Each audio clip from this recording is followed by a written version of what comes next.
It's time to talk to the guy who tells us like it is, and that is Dan Ives, Global Head of Tech Research Managing Director, Senior Equity Analyst at Wedbush Securities. You never hold back. You tell us what you think always. And right now, you are saying it's Nvidia, everybody. Don't get fooled thinking Google's the AI leader. Why not? Look, Google's obviously, one of our favorite names as well. But my whole point is demand and supply is 12-1 for NVIDIA chips. Meta can't get enough of these NVIDIA chips. There's 30-40% they can maybe get. Where's the rest coming from? You look at what Google's doing on TPU. You look at what ultimately AMD is doing. There's others that are going to benefit. But at the end of the day, it's NVIDIA's world. Everyone else is paying rent when it comes to the AI revolution. So at this point now, when we hear that Google's making a deal possibly with Meta and NATO and all these other things, you don't think that it needs to be Google that will be the leader? I mean, there's a lot of things that are going on. Yeah, because Nicole, look, these come back from Asia, being there 3 weeks.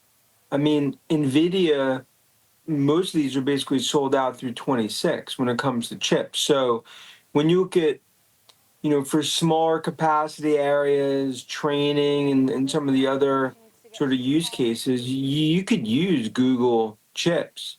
But just like you're going to be able to use, you look at big tech companies, they're going to ultimately build their own chips over the coming years. But the reality is that this AI revolution, it's being built on one chip, and that's NVIDIA. And I think doubting that, I think is just the wrong move. Right. This continues to be one godfather of AI, that's Jensen. All right.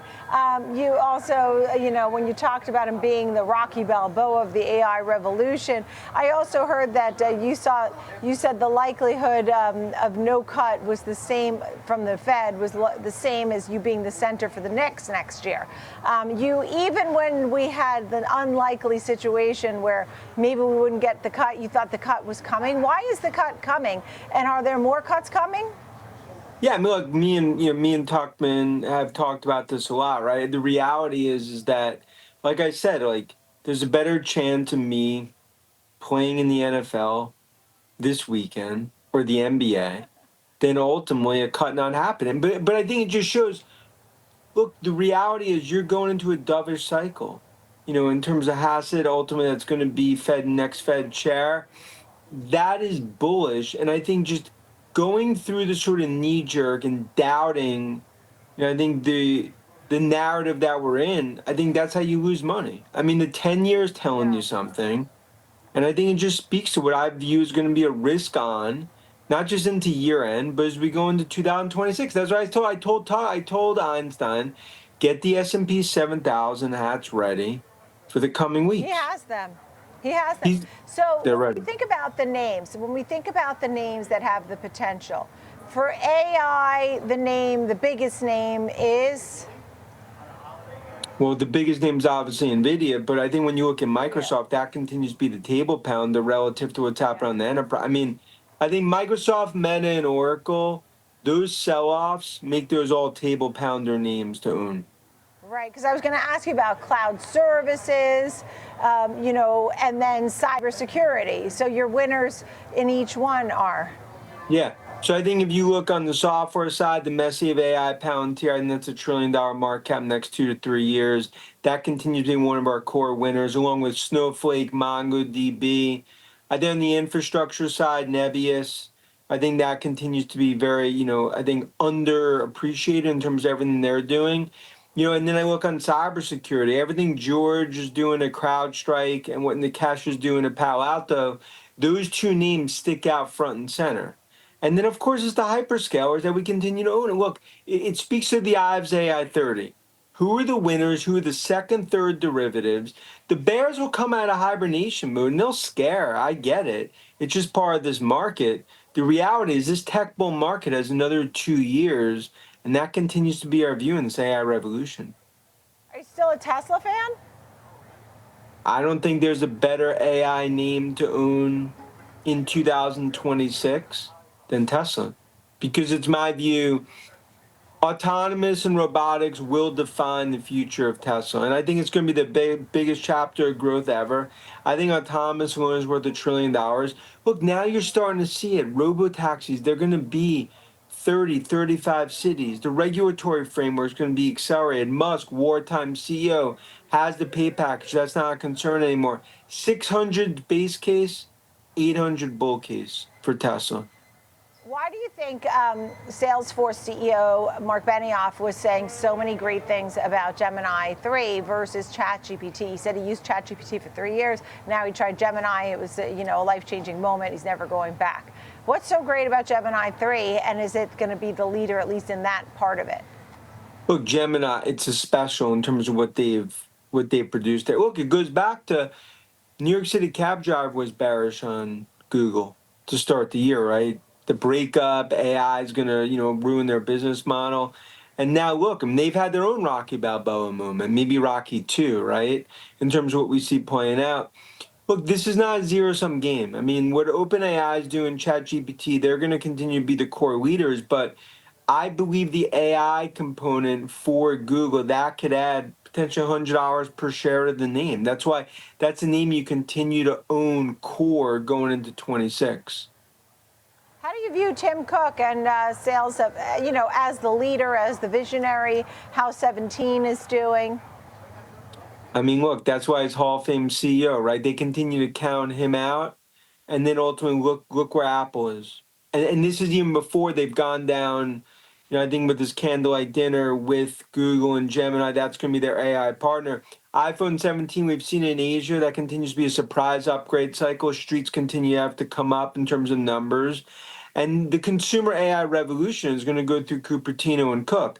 And it also goes back to, I believe he will be CEO for at least the next 2 or 3 years. I do not see him leaving early, given where we see on this important path on AI. And look, Apple, I think investors have counted them out way, way too many times. Everybody wants to see the revenue generated. They're getting tired of all the spend, and while many say, look, I don't think we're in an AI bubble, we want to know when we're going to start to see some revenue generated from all the spending that's happening. And by the way, that's what's driving the economy, and it's not slowing down, because if it slows down, then we lose, right? So they have to keep spending. These hyperscalers and a lot of circular spending. But when do we start to see some revenue generated? Is that soon? Oh, I think 26 is going to be the year of monetization. But also look at Palantir. You've seen it. You've seen it in Snowflake, MongoDB. I mean, the point is but 26 is where you're really going to start to see it on the enterprise side. Consumer hasn't even started. That's late 26, 27. But Nicole, it's my view, this is building Vegas from the desert in 1950s. It's building Dubai, first shovels down 25 years ago. I mean, that's how you have to think about this build out of a fourth industrial revolution. And I think it's short-sighted when investors are well, I'd rather them just, increase revenues, increase EPS, increase free cash flow, maybe like a Meta into next year. No, you want to see Zuckerberg being wartime CEO, spending in the AI arms race, monetizing the future of Meta. So I know that you talked about, for Meta, the consumer monetization, and you actually think it's way oversold right now, right?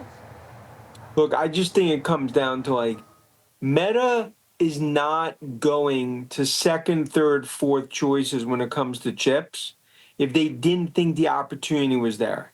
That's why Zuckerberg's doing this. And also you have 3 billion users you're now going to monetize on the consumer side. And I think, look, it goes back to this is an arms race. These are real use cases. This is not a bubble. This is the beginning of a fourth industrial revolution. We've said the AI party started at 9 p.m. It's now 10:30 p.m. Party goes to 4 a.m. I'm not saying in parts in the party, DJ doesn't stop playing music, glass isn't on the dance floor, maybe cops come to the party because of loud music. Party goes on till 4 a.m. The bears will watch that party from the outside through the windows. All right. Well, I like this getup too with your Soho Surf, and you're looking like a little F1 racer a bit. I'm trying to keep up with you. I'm trying to keep up with you. Oh, yeah, right. This is boring Armani. I like what you have way better.